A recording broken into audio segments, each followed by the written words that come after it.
Last year, Samsung released the Galaxy S6 and S6 Edge, and we love them because they represented Samsung at their best. These were devices that really stepped up their game in terms of design and performance.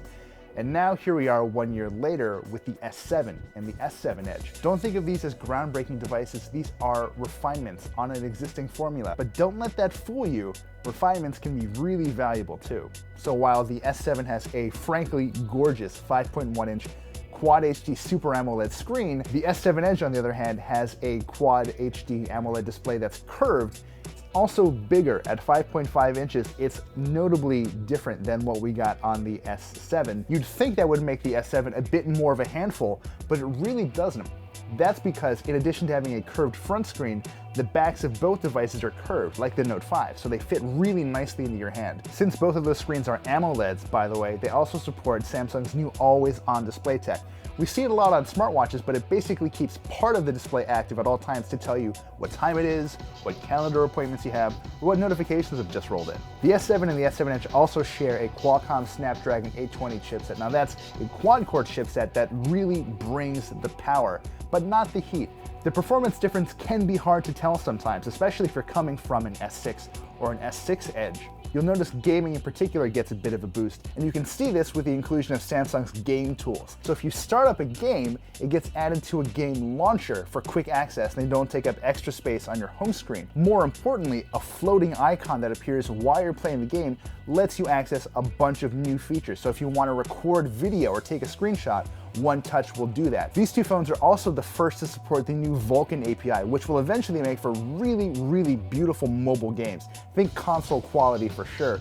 Thing is, it's still so new we haven't seen any games take advantage of it, but this is one thing you're definitely going to want to keep your eye on. Regardless, all of that horsepower will require some pretty hefty batteries, and the S7 and the S7 Edge don't disappoint. There's a 3000 milliamp hour cell in the S7, and the bigger S7 Edge has a consequently bigger 3600 milliamp hour battery, and that's actually even bigger than what we got in the Note 5. You'll have absolutely no trouble getting through a day off a single charge on these guys, with just a little bit left over in the morning too once you wake up. Our video test, on the other hand, offered up some different results.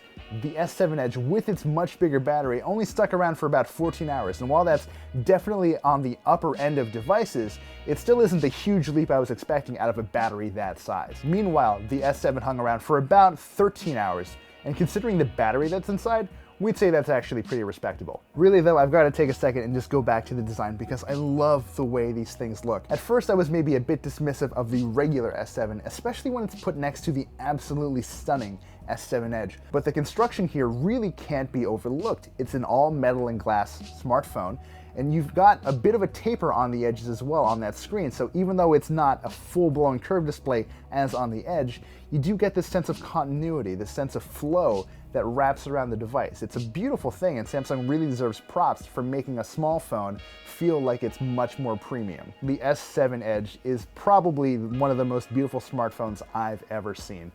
Having a curve on the front and the back of the device makes it feel much more like a cohesive single package.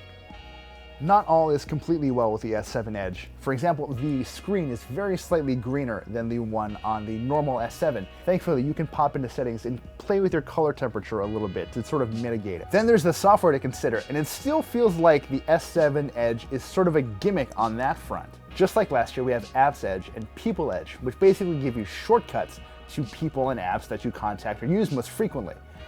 A few things are different though. So for example, Apps Edge now has room for 10 shortcuts as opposed to 5 from last year. There's a new addition to the mix called Tasks Edge, which basically lets you jump into specific actions. I wish you could dig a little bit deeper and create your own actions like macros on a computer, but that's not really how this works. You've got a couple canned ones that Samsung has for its first-party apps, and that's really about it. Beyond that, you still have access to news, stocks, and sports tickers, which now scroll vertically. You've got the option to download a few extras just to keep things interesting. The one thing Samsung is probably most proud of in these two devices is the camera wedged into both of them. Now it's actually a 12 megapixel sensor, which is a bit of a decrease in resolution from what we got last year, but Samsung is trying to shoehorn stuff into it to make it work much better. So for example, the pixels on the sensor itself are just a little bit bigger, allowing it to capture more light and improve low light performance. That's also a dual pixel sensor, which, long story short, makes for incredibly fast focus times. Now there's no laser autofocus module here like we've seen in devices like the LG G4, but the system Samsung has stumbled upon here works super well. In general, photo quality is very crisp, very detailed, colors are nicely rendered, and I actually sort of prefer it to my go-to mobile camera, which is the iPhone 6s Plus. Oh, and by the way, both devices work just fine in your Gear VR, so don't feel bad about upgrading, you're not gonna miss out. The SIM card tray also doubles as a micro SD card tray, and you can add up to 200 gigabytes of expandable storage. So if the 32 gigabytes that comes on the phone isn't quite enough, feel free to amplify that as you like. By the way, Samsung has also made the S7 and S7 Edge slightly waterproof. They don't call it waterproof, they prefer to say life-proof, but it does mean your phone will survive a dunk in your drink.